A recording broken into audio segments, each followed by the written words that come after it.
She said it was a conspiracy. Nobody believed her. She said US was behind it. The mainstream Western media did not even bat an eyelash at the charge. She said US is trying to topple her democratically elected, legitimate government because it wants this island. It was dismissed as a conspiracy theory by many. In the end, she had to flee.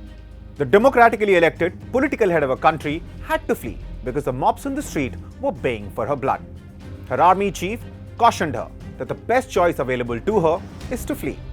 And as she fled, India, without making much noise or grandstanding, did what a responsible democracy interested in the overall well-being of the region should have. Took her in. Mohammad Yunus was flown in and handed over the charge of Bangladesh. Since then, the world has been watching quietly at the chaos which unfolded inside Bangladesh. Mobs going after minorities, killing, destroying temples. And now, reports have confirmed that there was indeed a plot to topple the Sheikh Hasina government. In this video, I will tell you all about how the US toppled the Sheikh Hasina government in Bangladesh. Now, of late, whenever reports of instability in a country start doing the rounds, the Soros name is often always mentioned in the same breath. Add one more name to that list to be able to understand how all this panned out. But the USAID is really corrupt. I'll tell you, it's corrupt. It's incompetent and it's really corrupt. There was far too much of what USAID was doing was influencing elections in ways that I think were dubious and do not stand the light of day. USAID, a body which was built to push US foreign policy abroad, which is now under severe scrutiny by Musk-led Doge, is an arm of the US deep state said to be the other key player behind toppling not just the Hasina government, but attempts to create unrest in India as well. The allegations made even by some key members of the Modi cabinet in the past that there is a larger conspiracy at play against India has also now been confirmed by reports. But let's leave that for another day. Let's circle back to how the US toppled the Hasina government. So the organizations led by this fellow received as many as $260 million from this agency I just told you about, the US Agency for International Development, or USAID, to influence political affairs and destabilize multiple nations, including India and Bangladesh. A Financial Express report citing an X account linked to Trump alleged that these $260 million were used by Soros to, quote, spread chaos, change governments in Sri Lanka, Bangladesh, Ukraine, Syria, Iran, Pakistan, India, and even inside the US. This massive sum of money was released to Soros organizations by the USAID over the last 15 years. One such organization, the East-West Management Institute, partnered with Soros' Open Society Foundation and received USAID funding. In the last few days, Doge has been highlighting USAID's financial backing of what they call woke and controversial projects. Musk's involvement has further amplified Republican criticism of foreign aid being used for regime change and political influence. In India, the BJP has long accused Soros of backing opposition groups and funding critics of Prime Minister Modi. BJP leaders claim Soros' initiatives aim to destabilize the Indian government and interfere in national politics. So far, it is clear that Sheikh Hasina was right in alleging that US did have a hand in toppling her government.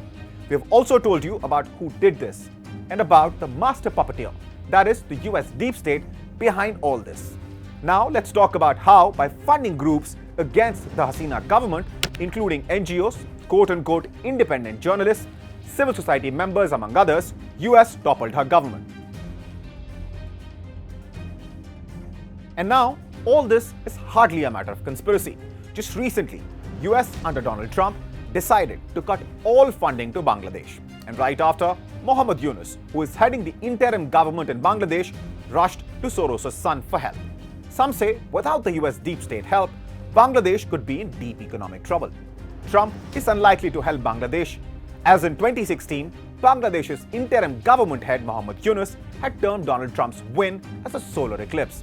He also referred to Trump's presidency as Black Days.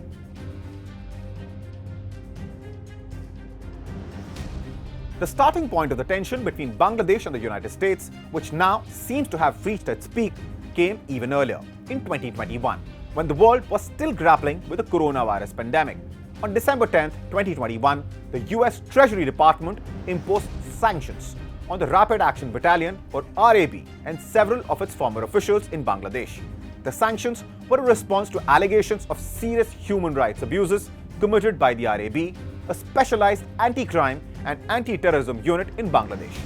The United States accused the unit of involvement in extrajudicial killings, enforced disappearances, and other forms of violence.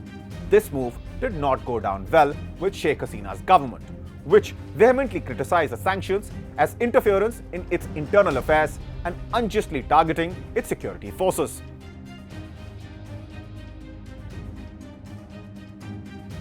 But why exactly did the US topple the Sheikh Hasina government? Was it because the US had something personal against her? In geopolitics, that is rarely ever the case. As per Sheikh Hasina, the US interest in Saint Martin Island was one of the key reasons behind the US finally deciding to topple her government.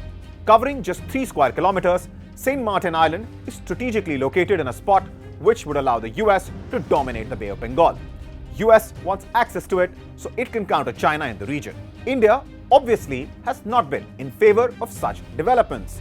But with USAID funded groups deeply entrenched in the Bangladeshi polity and society, it was impossible for India to come to Sheikh Hasina's government's rescue. However, India did rescue her personally. With Biden now gone and the US funding to Bangladesh cut off, the question for Bangladesh is, what's next? Some say this might lead to Sheikh Hasina's return to Bangladesh. But that is something which we will have to wait to find out. If you like watching this video, please don't forget to like and share and to subscribe. For the sake of the country, I hope that the person that's in charge and the other people that report to me that are in charge are allowed to do the right thing, namely make sure everything's honest, legitimate, and competent.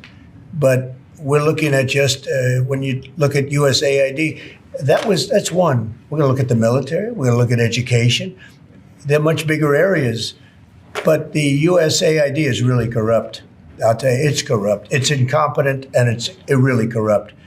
And I can't imagine a judge saying, well, it may be corrupt, but you don't have the right. You got elected to look over the country and to, as we say, make America great again, but you don't have the right to go and look and see whether or not things are right that they're paying or that things are honest that they're paying.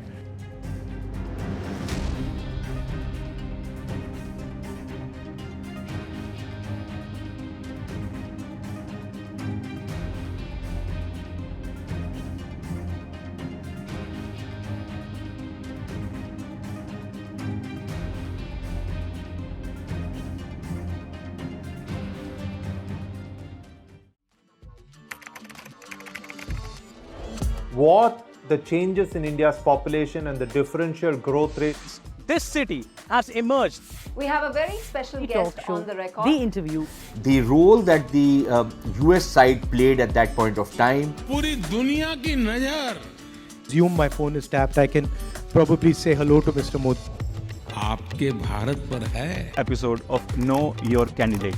The rising confidence of India under Prime Minister Narendra Modi.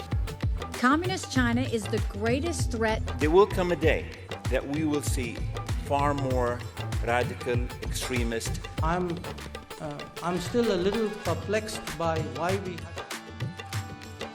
Your daily dose of news from India and across the world. Cutting-edge views and analysis. Tune into HT videos. Click on the bell icon to subscribe.